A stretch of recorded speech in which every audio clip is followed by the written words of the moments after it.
Hi, Colette Florido here at the MJ BizCon, and I'm here with CRW Network. And today I'm talking with Kim, who is with the clinic consulting and the lab, and she had this really cool display, and she's the lab director at the clinic. And so can you tell us a little bit more about what you do first? Absolutely. So we're an extraction facility and a manufacturing operation. So we take raw material, we extract it.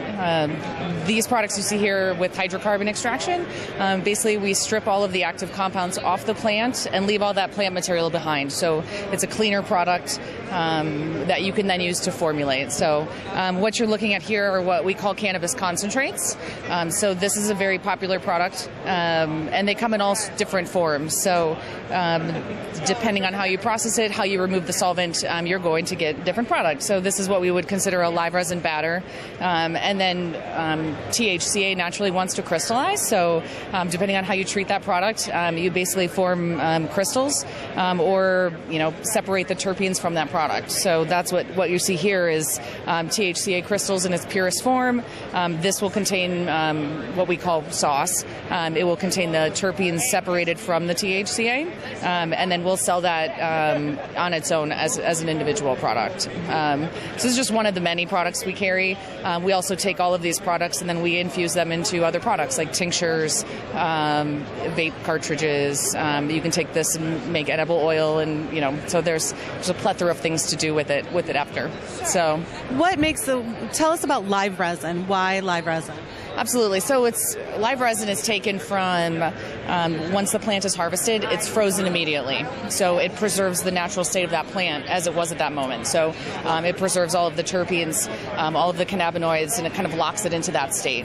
Then when we extract frozen. We keep everything cold, and it basically preserves that. And this is going to smell and taste just like the flower material that it came from. So. Yeah. And they're using it for different things. So, for instance, you said if somebody's going to have an edible, which form are they usually using that from? So if you're going to make an edible, you typically wouldn't take a product of this quality, right? This is really high-end product. You would take product that is dried and cured. You decarboxylate it to basically activate it, and then you can infuse that into any kind of food product, tincture, things like that. So how are they using these products?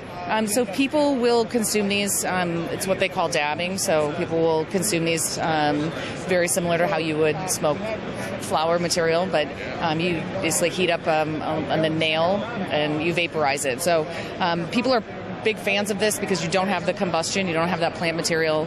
It's a much cleaner high. Exactly, but it's way more potent. So you kind of start building up a sense of tolerance, and then you kind of people move into this realm. But we've made vape cartridges out of this material for people that aren't going to obviously dab. They're going to kind of infuse that. You take kind of one hit at a time, and then it's kind of that slow medicinal effect, right? Yeah. So, Kim, you have an interesting job. Can you just take a minute and tell us what you do with your job in this industry? Absolutely. So we're an operator, so oversee all of our Colorado operations. So we have a manufacturing and extraction facility there. But one thing we realized is, there is a need for actually knowledgeable and educated people in this industry to help other people get there. So my position is just Director of Laboratory Operations nationwide. So we meet with our clients. I basically decide, with them what materials or what products they should be making, and then we kind of back into it and determine what kind of a facility they need, what kind of extraction methodology they're going to use. And so we help them build out their facility, select equipment. We have relationships with a lot of the companies in here, so we streamline it for them and make a really, really difficult process easier. Yeah. How long have you been doing this? I've been in this industry for about 4 years. My background is actually in analytical chemistry on the botanical and dietary supplement sector. So similar yet very different. So, but you've really embraced it.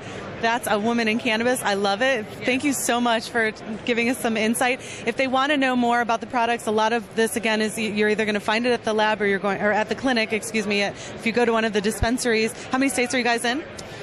think we're in 7 now. Yep. So you can check out theclinicconsulting.com for kind of the consulting arm. On the lab products, you can go to thelabextractions.com and check out our product offerings, and it gives you a detailed explanation of what everything is. So, yeah. Thank you so much, Kim. We really appreciate it. Colette Florito with CRW Network.